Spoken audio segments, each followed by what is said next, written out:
What's going on, everybody? This is your man, Dr. John C. Turner, aka the Professor JT, and we are here with the Doc Chat. Check the new logo out, man. We are official out here doing big things.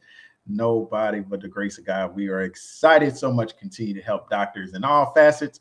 And I got a heavy hitter on for you today. My guy, Dr. Justin Grimes. He is here. Say hello to the people, Justin. Hello, everybody. Good to join.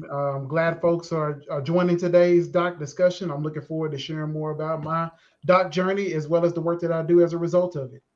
We absolutely love it. Hey, if you are joining in, checking us out, it's probably lunchtime for you. It might be still morning for you. Wherever you are, welcome to the Doc Chat. Especially if you've never seen us before, holla at us. Say hello. Check us out in the comments. We are so happy to be here at this Lunch and Learn special with this great book that this great doctor has. Now, we are going to already jump into our Doc Chat discussion today. Dr. Grimes, I have to know, you are a doctor. What led you to becoming a doctor? That's a really good question. I think back to my undergraduate degree. I did my bachelor's and master's at the University of Arkansas, Fayetteville. I'm born and raised in Little Rock, Arkansas, so that's home. And I think back to different programs I was a part of, mentorship programs, anything around student leadership. And one thing is I thought my career trajectory was going to be one day was to be a vice president of student affairs or dean of students. And so I started my career off working in student affairs. And so in order to get to that level, oftentimes, particularly for Black and brown folks, we have to have the doctoral degree. And so the seed was planted very early, going to conferences, going to events, speaking, meeting with college presidents and a lot of different folks who work in higher education and saying, all right, one day you're going to have to do this. And so it was a matter of not if, but more a matter of when. And fortunately, I think the timing worked out very well into what led me to decide to pursue the PhD. And I tell people it's one of the most life-changing, challenging, but exciting things that I've ever done in life. All facts, all facts. I'm telling you. We appreciate y'all for tuning in. Dr. Whitty, we appreciate you, man. Don't be late for work watching the Doc Chat, but we appreciate you tuning in for sure. And soon to be, we know Dr. Tamika, we appreciate you for checking in. Hey, the Doc Chat's our favorite show too. We appreciate y'all so much.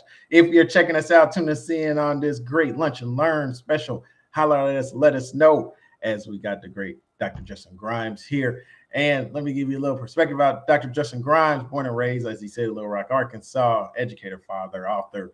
Dr. Grimes is a graduate, of course, University of Arkansas with a BSBA in computer information systems. We're going to jump into that because there's some correlation there that we talked about a little earlier. And a master's of workforce development education and a graduate of the University of Georgia with PhD in counseling and student personnel services with a focus on college student affairs administration. And Dr. Justin, like we said, you coming through that doctorate program kind of before we get into your business ventures. What were some of the things that you were like, man, this is no joke. Like this doctorate degree and going forward is really a trip. What were some of the things that stood out to you? Yeah. So one of the first things I think that really stood out to me early on is the transition. I was working full-time at the University of Oklahoma. That was in my fourth or fifth year of employment before I decided to pursue the degree. And so that transition, one moving from the Midwest to a different part of the South, was enough by itself. Uprooting your entire life, deciding to no longer operate and live on a full-time salary, but now you're living on a full-time assistantship salary. So that was already, to me, one of the larger life-changing decisions there. That was tough. I moved into my apartment sight unseen. Luckily, I had a person I met through networking who offered a lot of advice. And so that's a transition. As far as within the actual doctoral program, the amount of reading, I just did not know, how much of this, right? So people talk about like, if you're going to get a doctoral degree, you have to, I jokingly tell people, you got to fall in love with it because it becomes so much a part of your journey. I don't necessarily define that the love journey is one that you always have a good ebb and flow with, but nevertheless, you still got to do it. And so that was very overwhelming. The amount of articles, the amount of books that you're reading, book chapters every week, expecting to show up ready to engage in whatever conversation there is. Which leads me to the next piece is how do you learn to show up or engage in classroom discussion? Mm-hmm. Program, Yep. the expectation is for folks to be very engaged with the content, for you to offer both what is the theoretical language or knowledge Yep. from what you gain from what was shared, but then also what's the practical aspect of this? What does this look like in the work that you've already been doing, Yep. or what you're currently doing? And so a lot of that could be overwhelming. And I would say the last point that was really challenging is working through the finding my own comfort in what I shared. And so there's a Mm. lot of times I think in doc programs where folks enter feeling like they're competing with their classmates, their cohort. And I showed up in that way too, thinking like I gotta show up as the most intellectual person possible. But I don't know what this person knows. I don't know what he knows. I don't know what she knows. I don't know what they know. But Right. I eventually have to find that, and that took about a couple of years to really get to that place. Um, Mm-hmm. More closer to the end of coursework that I started to really gain my footing and understand that, you know what, the reality is that some of us did a reading, some of us did not do the reading.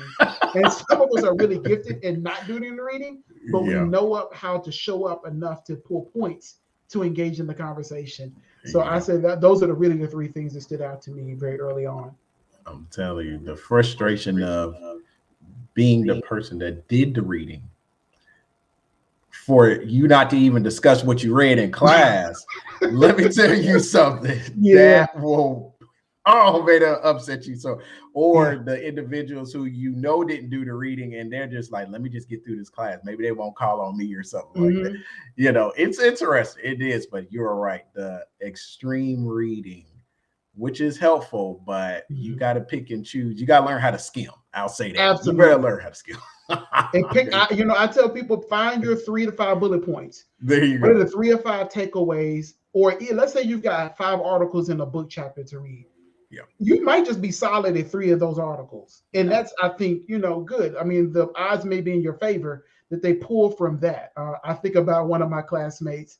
I'm clear she didn't read majority of the time. And she had a very interesting process that I picked up on, Yeah. is that she would wait till about 3 or 4 folks in the room had had a discussion, and she would often add her feedback based off of what they shared. And I was Oh like, wow. this is kind of smart on your part to do this, Yeah. until it no longer worked, until Yeah. it began to a point in certain classes where the faculty member would call upon her first thing. And we started to pick up on it and say, yeah, we know whether or not you read, and the faculty knew much the same. But it Oh was a yeah. strategy that worked for a good year for her. Yep. And you're exactly right. Eventually, it's gonna catch up with you, which gonna Mhm. lead us into our final part. You getting into that dissertation mode. Did you do quals? What struggles maybe you had with that? You know, what was the push to the finish line for you, especially going into your dissertation? And what did you write about? Absolutely. Mhm. This is an interesting story. So I will start back to what led me to my dissertation topic. Okay. It was then at the time my girlfriend was getting ready. She had just completed her comprehensive exams, and I was getting ready to enter into that point, that preliminary Mhm. comprehensive, whatever they call it. And so I asked her, which is quite, one of the most things one of the questions you probably should ask a person, which is, what's an easy class I can take? Because the reality is, what easy class are you taking when you're doing this? None of them are True. easy. True. And so I asked her what class she was taking, and she said, I'm taking a class on motivation. I said, great. I was here to be a support to you during this process. I'm looking for the same on my end. Hmm. And so she told me about this class. I said, great, I'm gonna register for the class. We'll be a team. We'll work together and figure this out. With Dr. Louis Castanel, who since retired from the University of Georgia.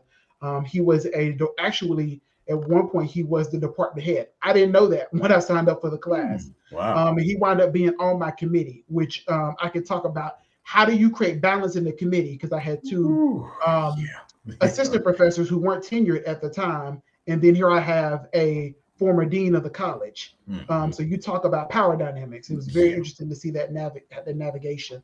But I took the class, and he set a goal for us very early that whatever we do, this class is supposed to help you figure out your dissertation topic or make forward movement and progress in your dissertation. Nice. In some way, form, or fashion, there's something in motivation literature. It could be influence, it could be motivation, there's a lot of things that impact a person's decision of how they move forward in life. Mm-hmm. And that led me to my topic. I did a qualitative research study. I was very interested in, as I jokingly tell people, the best dissertation is not always the done one. It is one that can be defended by your committee. What will your committee allow you to defend is super important, because you can't get to done if they don't give you the approval. And so I thought about, okay, who's the subject matter? People talk about you're going to be living with this document, living with this research for a year or more. Who do you want to study? When I entered in, I was very clear before I started my PhD that I did not want to write anything about Black people. I was like, I've had it, I've seen it, I've read it, and lo and behold, that's what I wound up researching. And so I began to be very curious, having conversations with students who went to HBCUs, MSIs, PWIs. What is the experience for my friends who identify as male versus those who identify as female, LGBTQ, a bunch of different groups. And I settled in on Black males. And I was curious, why are Black males deciding to pursue PhDs? And then to hone in even more, I was curious what motivates them to this decision to pursue a PhD in education. Knowing that, one, historically in education, Black males are highly underrepresented. Two, knowing that the amount of money that they make in these roles often are not very high. Right. And three, there's often a lot of deficit-based narratives and research out there about their trajectories in education in general, especially when we start talking about graduate education. Mm-hmm. So that was my research study. What factors influence Black males to pursue PhDs in education? Cool. I know some folks have horror stories. I loved it. I had a great time working on it. I got to interview and talk with and share the stories of 7 Black males. I got to learn some folks I didn't know previously before. And I got to, dig a little deeper into some folks that I had friendship with or kinship with in some degree. Yeah. And it was a great opportunity, a great experience. I had the support of a good chair. And I think what I really enjoyed the most about what she did for me is she outlined very clearly, here's my expectations in chapter 1, chapter 2, chapter 3, and keeping going forward. The only moment that was probably a little difficult is I wanted to graduate in December of 2017. And I remember it was in the spring and we got to a point and I said, yeah, I think we're on board for a December graduation. She said, no, following spring. And I was very, hurt. My feelings were hurt. And at one point, she sent me some feedback and said, I'm concerned that you're going backwards in your writing. That is something you don't want to hear when you're in this position. Yeah. But that was the kickstart that I needed to really get me going forward. And since I've written and published about the dissertation work, again, it was a good experience. I focused on what do I need to get done?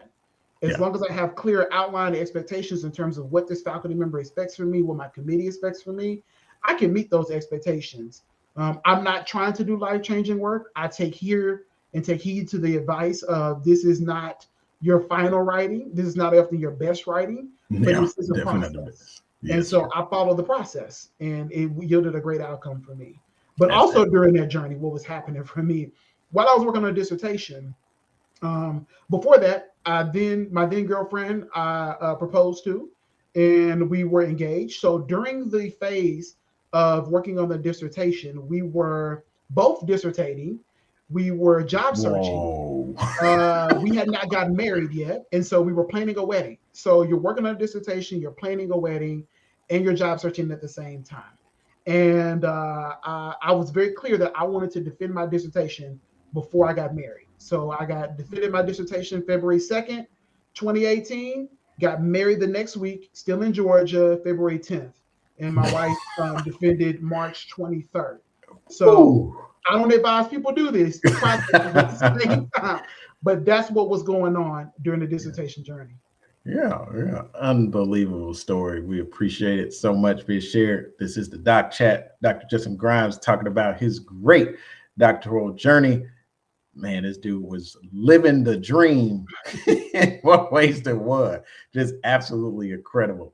So we are going to go to our fun part of the show. get that guy pulled up there. Tell me what it was finally graduating, getting to that moment, getting to that doctorate stage, getting hooded. What did it mean? Huge accomplishment. I'm very fortunate that I'm a multi-gen student. So I had a lot of family members who had already pursued bachelor's and master's degrees. I had a couple of cousins that at least took a couple of courses, but nobody had finished. And so for me, it was a moment for the family to showcase to not only my older cousins, but my younger cousins that I can do this, that someone has that has that doctoral degree. From my neighborhood, I grew up and lived in the same house majority a portion of my life, and so it was great there, to be able to do so, to accomplish that goal. And all the work, all the challenges, the late nights, the early mornings, the traveling, all these things to reach this moment was impeccable. Nothing, I had seen people be hooded, but it was nothing like being hooded yourself. That's That right. moment when you're wearing that expensive regalia can never be replaced. But I embraced every aspect of this moment, and it was good because both of our parents were there, our family was there, and it was just, one of those rare opportunities that you get to see or experience in life. As I remind people, less than 4% of Black males pursue and complete a PhD. So I knew that I was a part of that small group of Black males who all have this name, or at least the introduction of doctor. And that was wonderful for me. Yeah, yeah. Because I want to go back. Now, this is your wife in this That picture? is, yes, That's what I her. wanted to We highlight. Yeah, we're in the same, how to say, we're in the same department but different programs. And so her focus is on K through 12, K through PK through 12 um, counseling education. So she Yeah. is a school counselor by trade, a former teacher, and now she's an assistant professor. Hopefully soon next year, I believe, is associate professor in the counselor education program at Virginia Tech. So yeah, we met during our my first semester. My first semester, her second semester, they started in the summer, and that's where Wow. we met very early on, and we've been thick as thieves since then. Wow. And if y'all ain't wrote that book story, somebody got to tell it because that's Yeah, incredible right there. That is absolutely. incredible. It would be a great story to read. Yeah, definitely, definitely. So we'll continue on here to go into what folk want to know as we hear on the show. The great book that you have written in your Mhm. business, and we're going to need to get some perspective on this 20 questions to answer before you apply to graduate school. Now, this is an amazing, amazing undertaking. And what led you to say, I need to write this book? That's another good question. Um, like many folks during the pandemic, folks were trying to figure out what they were going to do with their time. Um, Unfortunately, during the time that the pandemic was happening, um, both my mother and my mother-in-law were battling through cancer, stage 4 cancers, different forms of cancer, Mhm. and ultimately won their journey, but have since passed on. So that was tough. And I was trying to figure out how managing grief, how do I manage what's happening in my life? I'm driving from Virginia to Arkansas, which is about 11 hours, or Virginia to Carolina is about an hour and a half, 2 hours. And so in between that, I wanted to pour my energy into something. But before that even happened, when I finished my doctoral program, we both came to Virginia Tech, and I was working in graduate education. I started that working in assistantship and some other work within the University of Georgia when I was there. And on the road, and I love talking to prospective students. I love going on the road, HBCUs, PWIs, it didn't matter. If I had opportunity to go, I'm gonna go. And I found that oftentimes people are interested in pursuing this degree. If I met you at an event and you asked me about the process, that would be a conversation. I really couldn't just give you a document. I couldn't necessarily send you a Google Doc that would explain it. And so it would be very troubling to leave the conversation without being able to give you something. the other part of it is that oftentimes students who were interested or selecting programs, they generally weren't a great fit for them. And the result of that for some of them is that they don't finish the program, or they start a PhD program or EDD program, and through whatever barriers or challenges exist within their process, they only wind up finishing with a master's degree. And so I got tired of seeing students struggle through this process. I got tired of seeing students not feeling informed and making really an informed decision. So that led me to write the book. Reading and researching about best practices for getting into graduate school, recruitment, all these things led me to write it, because I said, what can I give people to explain the process? Mm-hmm. Right now, you can go on Barnes and Noble and you can find out information about LSAT, MCAT, GRE. You can get testing service information and resources. You can read things about writing a dissertation or write academic writing in general. You may also find people who talk about their doctoral journey experiences, but nothing has been written yet before this book that explains the process, that talks about the application, the essays, the statement of purpose, the transcripts. How do all these things function together into an admissions decision?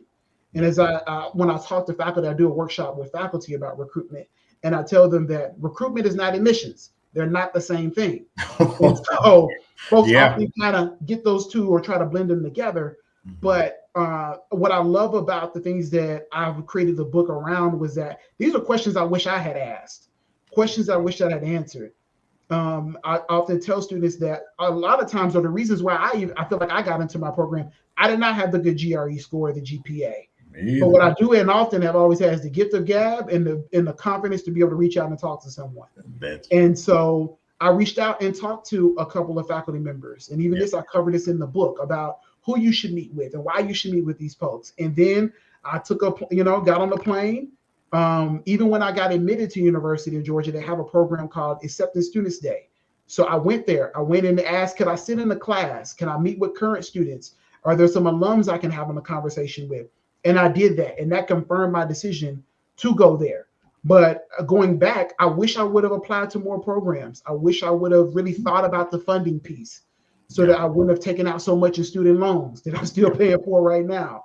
I wish I would have really had the gravity and understanding of when they say it takes on average 4 years, what does each year actually look like? And these are the things that I'm trying to impart in the book and through my own work with folks, coaching work and these things, to help students think through before they make this decision. Because this is a 5-figure to 6-figure decision that people are engaging in. And I don't know anybody else, but I don't want to make a $20,000 or $50,000 decision without all the information. I shouldn't enter that in haphazardly. I should be feeling well informed when I do that. That's awesome. This is the Doc Chat, folks. That's Dr. Justin Grimes. I'm telling y'all right now, we about to dive clean into this book and clean into y'all questions, if y'all have them, about graduate school. Now, let me let y'all know a little bit more about this brother. He worked 17 years in education, decided to leave higher ed, grow his business, Stick With It, LLC, which is education consultant business. And of course, he's the author of this great book we're going to jump into, 20 questions to answer before you apply to graduate school. Serves as a member of the 2021 editorial board for Journal of Diversity in Higher Education, a member of Alpha Phi Alpha Fraternity Incorporated, and a member of the Dialogue on Race Education Committee. Now, I already have a question. It's the question I know everybody wants to know. How do you find this money for these programs? What tips do you give specifically? And before he gets into tips, I'm going to tell y'all something. This man has his business. He ain't giving this stuff out for free. He can help you go that extra mile if you touch base with him, connect with him, Facebook, LinkedIn. We'll get more into that, but I'm letting y'all know this is Black business. Support this man, get this book. But he is here today to be able to share some things that I know y'all need. So if there's some people you know that are graduate students or looking to get a doctorate program, you better tell them tune in right now. I'm telling you right now, we want to make sure that y'all get this knowledge. Hey, and Brother Russell wants to show you some love, man. We'll show you some love out there. We love it. We absolutely love it. That's what we do in the Doc Chat. We make sure we highlight everybody out here. So let's make sure we go back to this question. Make sure we get it, because this is a huge one. Where Yeah, do you find the money, Dr. Justin? Where do you find that's the a money? good one. And so let me start before we even get into the money, because funding is one piece, but let's talk about the early aspects of graduate education to even dig into this. Everybody who has to apply has to pay an application fee. This is the first entry of money into the conversation. Yep. Transcripts is one. There's no way around it. You got to pay for them. Yep. So before anybody decides to do this, make sure you are well aware of the process to get transcripts and have the financial means to pay for them. Number two, there are application fees associated with submitting that, right? Okay. Now, a number of institutions offer application fee waivers. One of the programs that a lot of institutions have is a McNair program, Yep. LSAMP program. I'm trying to think of some of the other ones. There are a number of programs that focus on particularly underrepresented, underserved populations, minoritized populations, and trying to get them in. Yep. Institutions will often offer a fee waiver, which means on average, a graduate application fee is around $100. You may find less or more. But imagine being able to get a fee waiver where you didn't have to pay that. So that $75, that $100 just remains in your pocket. I don't know about you, but that's what I would love. And that's how I discuss like all the different ways to be able to get this application fee waiver in the book. But I also talk about the different programs that often grant fee waivers for students as if you're a part of that program. That's one portion. Now let's talk about funding. There are different sources of funding when it comes to graduate school. And so let me break it down.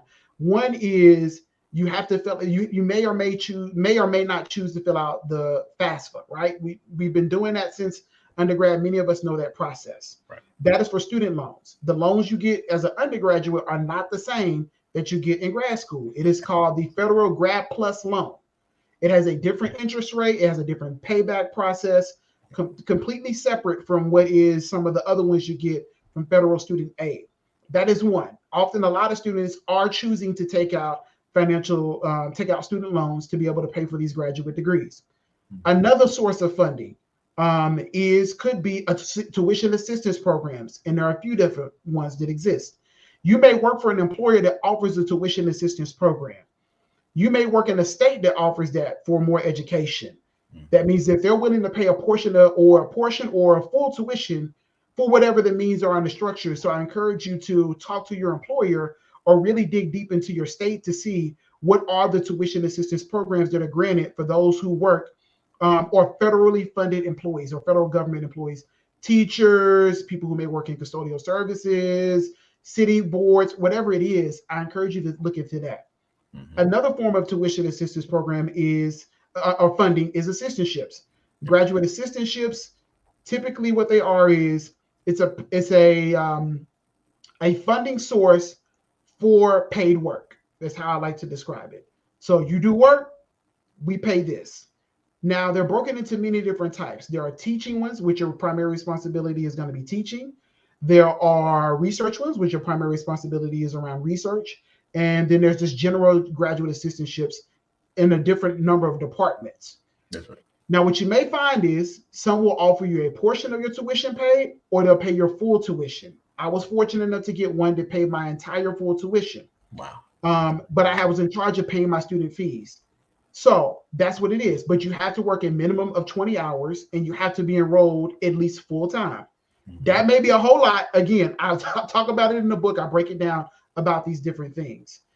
But the question I often remind students is with anything about money related to it is what's the requirement to get it and what do I need to do to sustain it? Ooh. And to get even deeper into that, how sustainable is this? Let me give you an example. You may find a program that says we are fully fund our graduate students, and that's great. You want to hear that. But if that funding is attached to a grant, that's a 3-year grant, and your program is a 4-year program, what happens to that other year? When they see fully funded, are they fully funding you through the entirety and they're going to figure out other things? Is your job responsibilities going to change? Are the requirements going to change? Are you going to have to work with multiple professors or faculty or just one? Are you going to have to travel for this? It really depends. So you want to ask more details about the funding piece. There are a number of grants that are out there. There are grants for single parents, for mothers. There are grants based on different social identities. There are grants based on your field of study. My number one go-to source for grant funding or any funding in general is profellow.com. Dr. Vicki Johnson, Profellow, PROFELLOW, I highly recommend checking out what she has. She has a database of all these different funding sources, grants, fellowships that exist.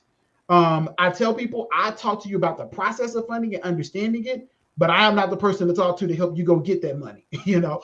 And so there are a lot of them out there. And let me add the last piece. There is also funding available for you even when you start the program. So it's not like scholarships where, you know, sometimes you got to get them ahead of time and before you start. There's some stuff that are available just for current students. When I worked in recruitment or worked at Virginia Tech, we had a few different grants and opportunities for students that were maybe $1,000. Some were up to $20,000. It really depends. I tell my Black and brown folks, one of my favorite places to look for is sreb.org. That's a really great one. They offer funding for those before the dissertation. They also offer dissertation funding. That's another area. Dissertation funding that just totally takes care of the cost of your dissertation. It may be a little money, it may be a lot of money. I was fortunate enough to get a couple of grants that took care of dissertation funding. Nice. So funding is not just a pre-thing, it also happens while you're in the doctoral program. And so some folks find themselves actually making more money pursuing doctoral degrees than they did in a full-time job or position. It just depends on what the grant is, what are the stipulations behind that, and what are you willing to do to get to the money. The money is there. Oftentimes institutions have a lot of it, and some of it goes unused because students don't apply. So if you take nothing else, don't let the minimum requirements stop you from applying. Even if it says a 3.0, even if it says a 310 GRE and you have a 300, don't let that stop you. You don't know what the decision maker is looking for in that moment. And that's a reason why you should probably reach out to the decision maker to start having the conversation. That's powerful. Absolutely powerful. People are chiming in here. Want to make sure you get it. Dr. Tamika coming out. And this is how I got my doctorate paid for. You know, your higher education institution you may work for, you may flat out say, hey, I got into this doc program. I'm going to go work for that institution just so they can pay for it. It is an excellent, excellent resource that we want to make sure people are looking at and getting into. They chiming in. The love is here for Dr. Justin Grimes. I'm telling you, he's doing great work and he's dropping dimes, and we appreciate that so very much because that's why we're here on the Doc Chat today. Keep on with the questions. This is the source. This is the guru. He's giving you knowledge, education, all those different types of things on getting into graduate school. And one thing I want to make sure I put up there that a lot of people don't realize, folks, especially if you are a Black person, they need you in these programs, folks. You make their program look good. And I'm telling you, we want to make sure individuals know these things because if you can bring some color to their program, if you can bring maybe some out-of-state knowledge to an out-of-state program, especially at HBCU, oh, okay, you come from Indiana, but you come out of North Carolina, that looks good. So I think that's kind of the next piece I want to make sure we get into. What is it being a Black person in these doctorate programs today, Dr. Justin, that people should know going into them? That's a really good question. And to expand on what you just shared is, so I have a workshop that I do in my business. I focus on two areas. One is graduate education around the process of getting folks there and supporting them when they're there. And then the whole nother side is around DEI support and work for corporations and a lot of K through 12 school districts.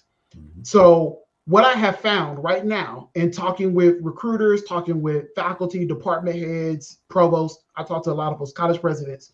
One of the things that they're challenged by is that it's not hard to find white students right now. It's not hard to find international students.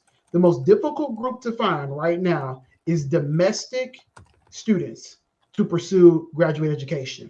That means you are U.S. born and naturalized citizen. That is the group that is probably the most hard to find.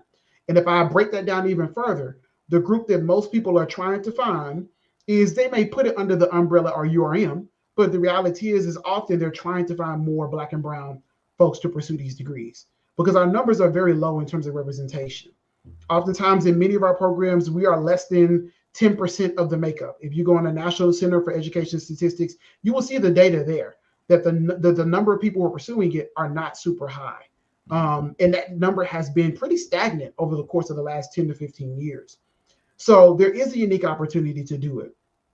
What it's like being Black in a graduate school program really depends on the institution you're at. Being Black at a HBCU in a graduate school looks different than if you are being Black at, I like to call them historically white institutions, not just predominantly because they were founded historically to educate white students. So we have to be accurate in our words. Yeah. But nevertheless, that experience is different. I was very fortunate that in my program, Black students made up the majority of the program within our program.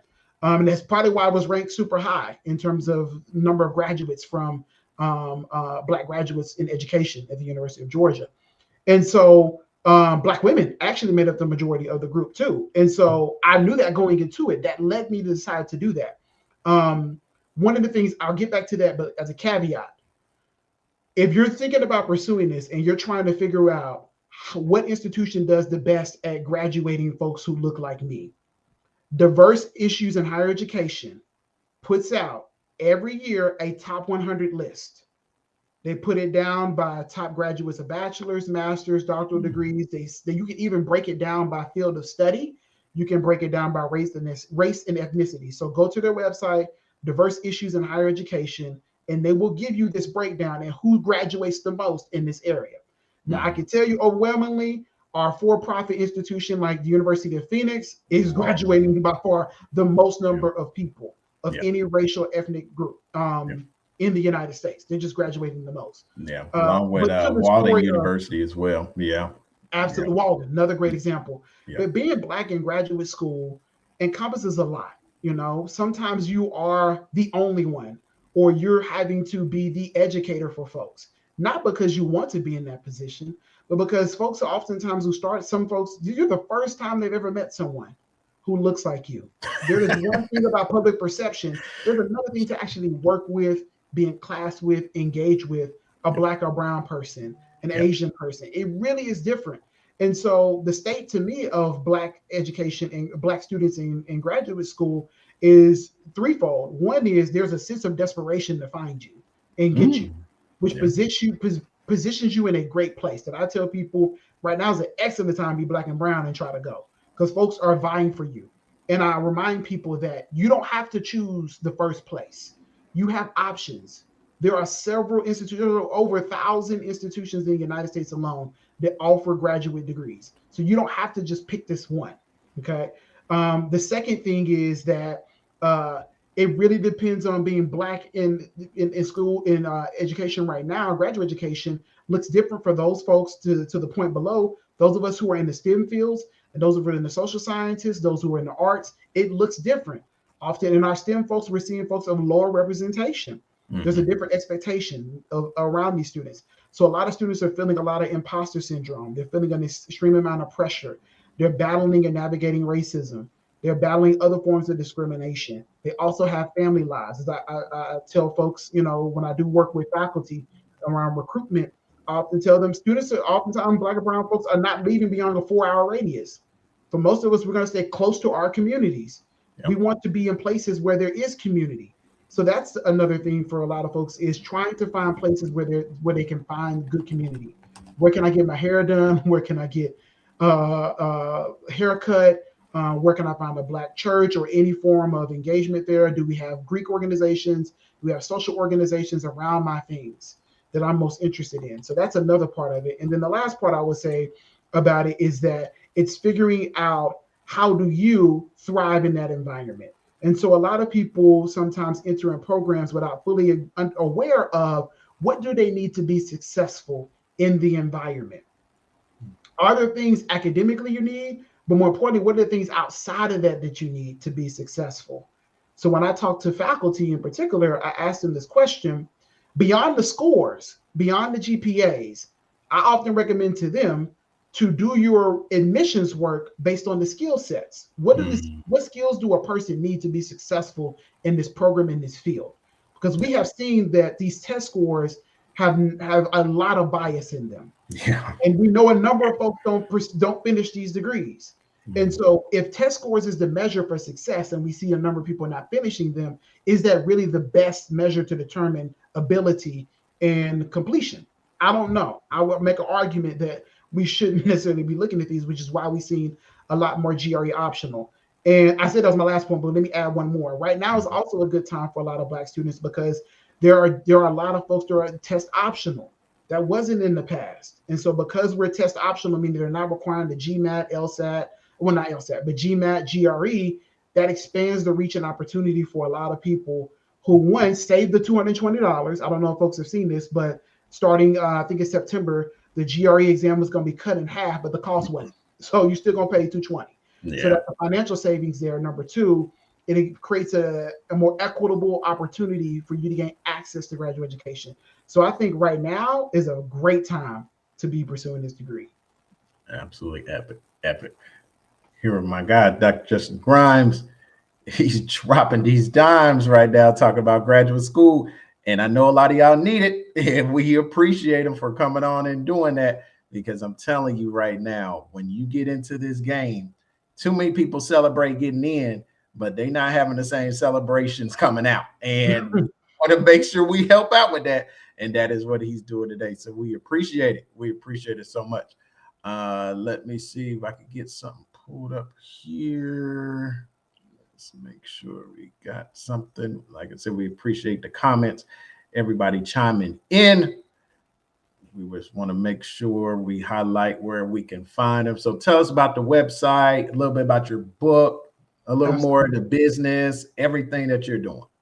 Great question. So I published a book a few years ago. It's available on Amazon, but I primarily try to get folks to buy it directly from my website. You see the website above here on the screen, applytograduateschool.com. If you sign up and register, I send out information about resources. I give folks a free resource document.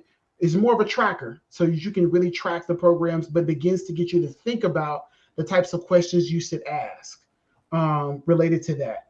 In there, I give a little bit more about my own background and experiences in graduate education, what led me to this point. As I tell folks, I was a student who didn't do well academically. So I really remind the folks who may have not done well academically in the past. Maybe you didn't have a good ACT, maybe you have a good GPA, maybe you didn't have a good GRE score. Don't let that stop you.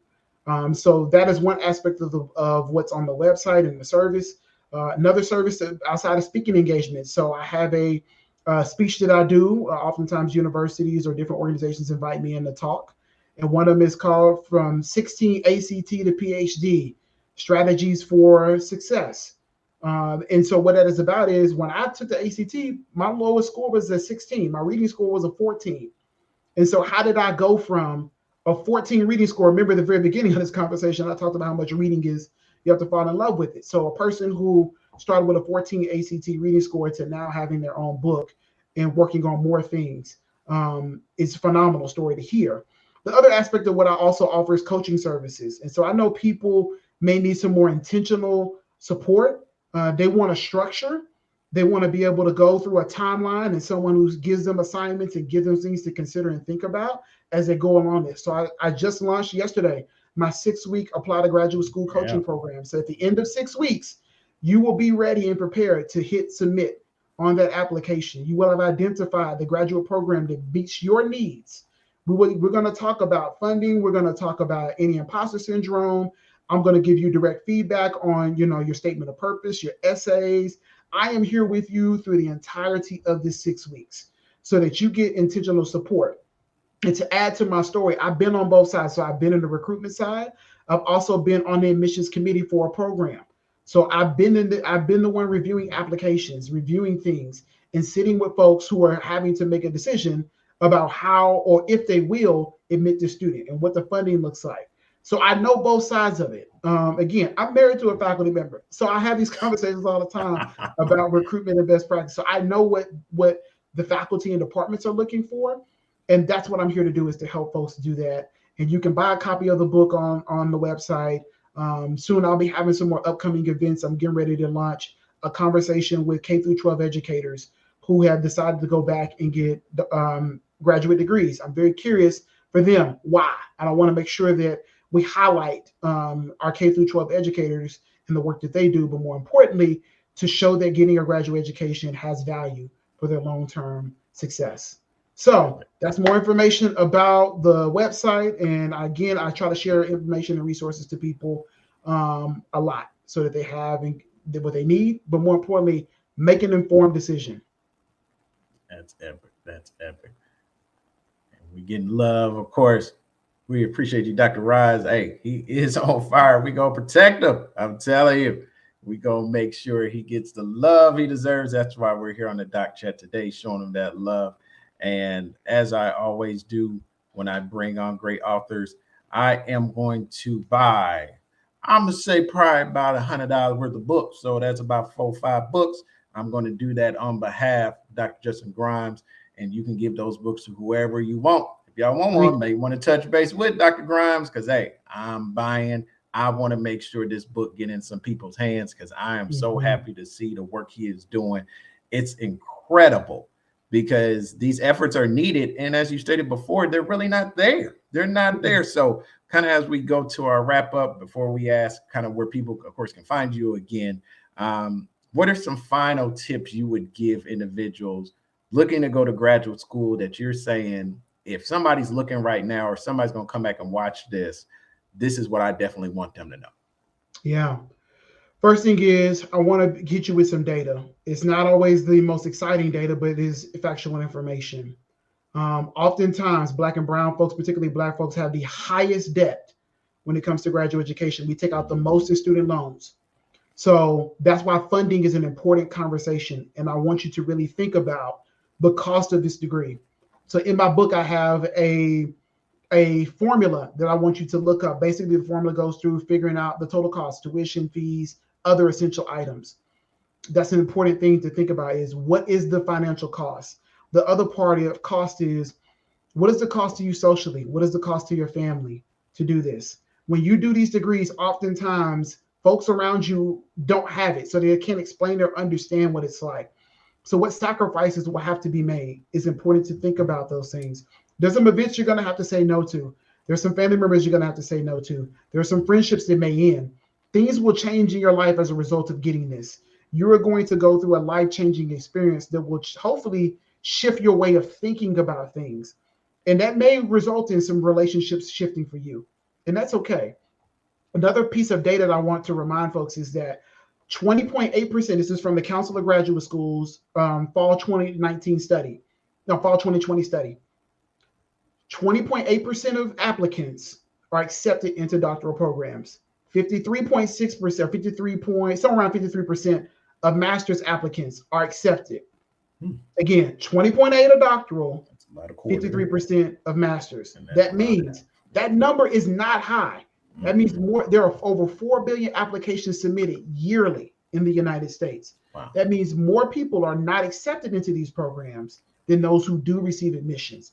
I've been rejected from 2, so I know, and I 100% understand and get that feeling of being told no. And that's what I'm here to do. That's what my book is here for. That's what my coaching is here for, because I increase your acceptance rate to 92%. I can't give you 100% because I'm not the decision maker, but I can get you in the higher odds because I understand what decision makers are looking for and are thinking about. The last piece I will say to folks is that if you have apprehension or concern, it's okay to have that. You're not the only one. Multiple people have this apprehension and concern. Multiple people are afraid about academic writing. That's the one I get a lot. I haven't written a paper in 10, 15, 20 years. Well, when you get in it, there are resources and supports to help you do that. I'm a champion for folks who have other businesses who do great work. When you reach that dissertation stage, I'm going to recommend you reach out to Dr. Ramon Goings at the Dunn Dissertation. Great brother, wonderful service. I'm going to recommend him. Or Dr. Marvette Lacey, another graduate from my program who does great work. There are supports there. So don't let academic writing, don't let your scores, don't let GPA stop you from doing this.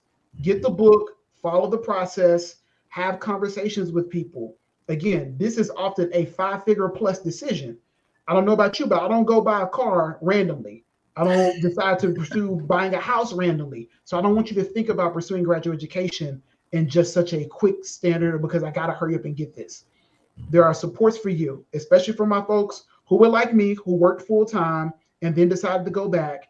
You can do this. The average age for graduate students is 38. It's not all a bunch of 20-year-olds. It's right there in the middle. Yes, right. So there are a number of folks who are around your age or maybe even older who are doing this degree. So it's here for you. The opportunity is there, and we need you. We need your knowledge. We need your skills. We need your information. We can't solve a lot of tomorrow's problems unless you are there. Because something you're learning, something you're going to discover, you're going to uncover, you're going to write about, is going to have a huge impact on our entire world. And you know that right now. You know it's in you. And so you just need this as a catalyst to that, or this may be the requirement for the next position, to become the superintendent, to become the faculty member, the researcher, to get that next $10,000, $15,000, $20,000. Master's degree students on average make $4,000 to $10,000 more annually, and doctoral degrees make $15,000 to $30,000 annually more. So if that only excites you, the salary is there. And think about the return on investment. That's always important to me. What's the return on investment? That's why the formula is there. And in my coaching, I talk about that. That's an assignment. How much is it going to cost you? But what do you get when you decide to do this? And you may find the return on investment is worth it.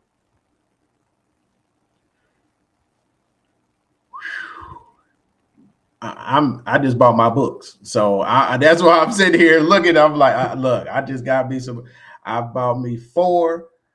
I got my own, and I'm gonna give 3 away. So if you want a book, let me know. Jump in my DMs on LinkedIn. I'm gonna send you a book. Give me your address. I'm gonna send. Y'all need this book. I'm telling you right now, because the frustration that I see, at least maybe once or twice a week, I'll see a question on LinkedIn of how do I do this graduate school thing. And let you know, this is a multicultural book, folks. We might be talking about Black people, but this is for everybody, okay? We want to make sure you know that, because this can go cross-cultural to everyone. But we know as Black males, we've seen it, our people struggle the most sometimes at this, so we want to make sure we help in those aspects. So just give us the rundown, Dr. Justin Grimes. We appreciate you so much being on the Doc Chat. Where can people find you? More information about what you're doing and what's up next for you. Absolutely. So you can find me on Facebook. We have a page for Apply to Graduate School. You can look at that in your Facebook search, or seek me out, Justin Grimes, on Facebook. Definitely go to the website, sign up for our newsletter at applytograduateschool.com. The business-wise, my business is Stick With It LLC. You can look at it, stickwithitllc.com, for other work that I do around DEI and supporting folks there, public speaking engagements that I do. You can also find me on social media. On both, it's I am Jay Grimes. For specific about Apply to Graduate School, it's Apply, the number 2, G School. And that's where you can find more information about that. In the works next, I definitely have had the coaching services kicking off, and then I hope to later this fall be able to start a online course for folks.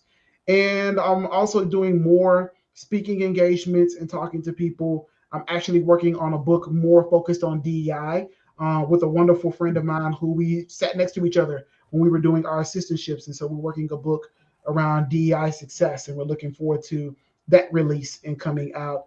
And more workshops. If you're a faculty member or work in higher education, or you know folks who need support around best practices for graduate recruitment, that's what I'm here to do. I really love talking with and helping departments figure out how to do this. Because to be honest, most of them, as I said at the beginning, aren't doing recruitment work. They're doing admissions work, and there's a lot of difference. And so they're trying to figure out, how do we recruit talented folks, especially folks from underrepresented backgrounds. And again, Dr. Turner, I thank you. Wonderful opportunity. I really appreciate it. And I'm looking forward to connecting with folks as well. Email address, info.switllc@gmail.com. You can click the Let's Connect page, and that's a way to connect with me as well. Get that pulled up here. So just make sure folks have that email address. They know they can connect with you. Like you said, he's all over the place, but we connected, through LinkedIn. He's doing amazing work, and I just thank the Lord for you, brother, coming on, just sharing an hour. You see how quick an hour go. What I'm saying? It goes fast when you're having fun. And I appreciate the people chiming. They still got questions out here, which I appreciate. We just ran out of time, but that's all right. Now let you all know The Doc Chat will be back on Thursday evening and continue on Thursdays, as we appreciate everybody that's always checking out the Doc Chat. Thanks for checking in with us on this Lunch and Learn. Dr. Justin Grimes came and dropped some dimes, and I'm telling you, it was an incredible experience. So to everybody, all the commenters, everybody that tuned in, this is Dr. Justin Grimes here with your man, Dr. John C. Turner, aka the Professor JT. And until next time, we say peace out.